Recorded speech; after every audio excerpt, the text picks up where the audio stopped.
Первый объект, который посетил Беслан Джопу, ореховая плантация предпринимателя Батала Гвициня в селе Атара. Здесь на 3 гектарах земли посажено 1000 саженцев грецкого ореха под названием Чандлер. Это карликовый вид, не растет выше 3,5 метров и дает полноценный урожай уже на 3-й год. Если ухаживать как положено, то с одного дерева можно получить 50 килограммов грецкого ореха. В 2022 году проект я сдал Министерству сельского хозяйства, и они мне выделили сумму миллион денег.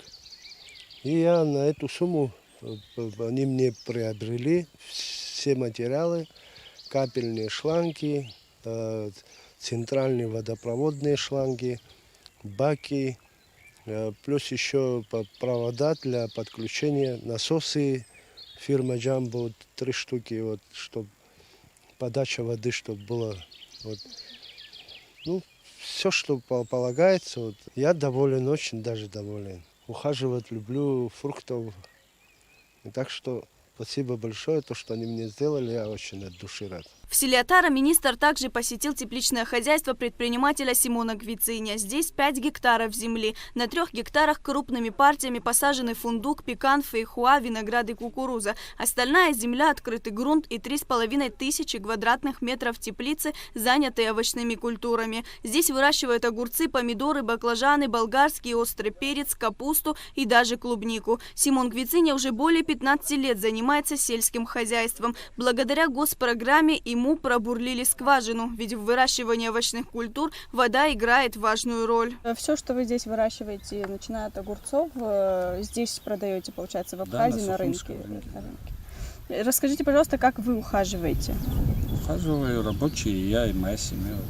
Когда не хватает рук, набираю однодневных рабочих. И когда полегче, уже сами справляемся. Какую помощь оказало государство по программе? По госпрограмме я получил на сумму почти 1 миллион рублей. Мне артезианскую скважину сделали.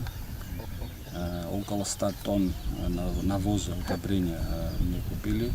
Плюс еще вокруг теплиц надо было провести канавы, там около 1 километра получается.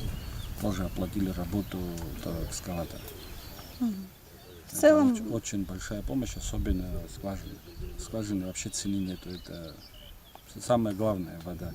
Если воды нету, ничего не будет. В селе Лашкиндар предприниматель Дмитрий Пиля реализует проект по выращиванию голубики. И можно сказать, что это один из лучших проектов. Кустарник с очень сладкими, с легкой кислинкой ягодами, темно-синего цвета и круглой формы. Работа здесь кипит. Рабочие дружно собирают ягоду и тут же помещают в контейнеры. Это голубика. Ребята, которые занимаются голубикой в селе Лашкиндар, они сами своими средствами начали это производить. Потом уперлись в некоторые моменты, где нужно было оказать помощь в самих саженцах, перевозки, там с водой, со скважиной. Одним словом, там в тех размерах, которые позволяла наша программа, там до миллиона или чуть более, мы оказали им помощь, но там работы сделано намного больше. Это рабочие места, это люди, которые этим занимаются. Это один за другим, создавая рабочие места, мы можем каким-то образом хотя бы безработицу в селе решить. В селе Чло Артур Джопо реализует проект по выращиванию хурмы. На территории более 1 гектара земли высажено 400 корней 2 сортов бычье сердце и плоская хурма. По госпрограмме Артур получил не только саженцы, а также колышки и материал для ограждения территории. Далее министр посетил виноградное поле предпринимателя Романа Куркуна в селе Тхина. Здесь посажено 2200 корней винограда, белый, цаликаури и черный аджалеши. Ограждение забора, саженцы, а также шпалеры для выращивания винограда были приобретены в рамках президентской программы по развитию сельского хозяйства.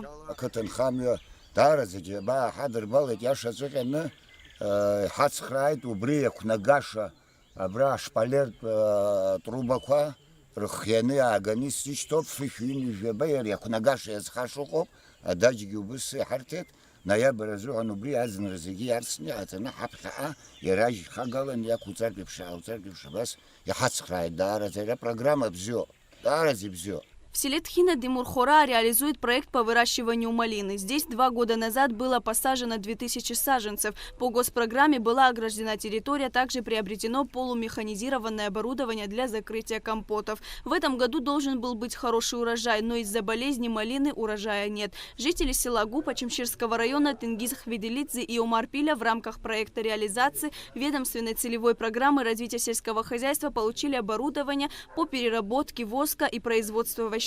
Агрегат «Маргарита» единственный в такой модификации не только в районе, но и в Абхазии. Во-первых, с самого начала хотелось бы поблагодарить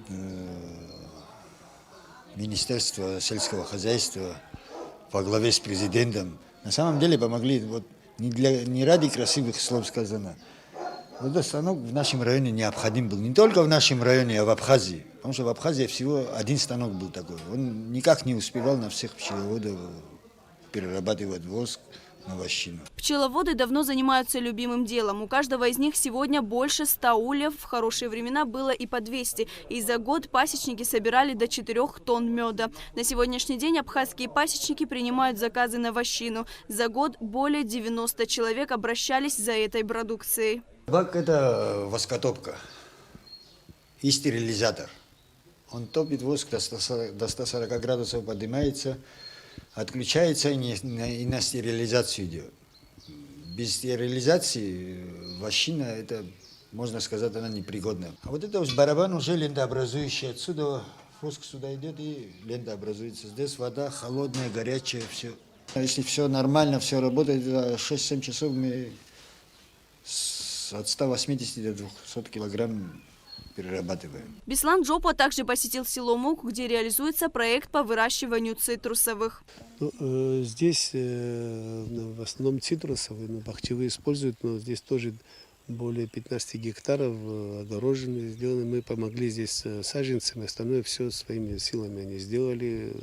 У них техника, у них свое оборудование. Одним словом, вот там, где нужна помощь была от государства, они получили. Вот они, вот, как вы видите, прекрасные саженцы, в прекрасном состоянии, ухоженные, подкормленные. Вот то, что больше всего радует, когда иногда, вот, заплатив бюджетные средства, мы людям иногда не везде же вот такая ситуация немного или из-за непрофессиональности, или, может быть, из-за отношения к этому, но такие вот угнетенные саженцы, когда мы видим, мы вот начинаем возмущаться. И вот сегодня здесь, в данном месте, очень даже прекрасный саженец. По итогам инспекционной поездки Беслан Джопа подвел итоги.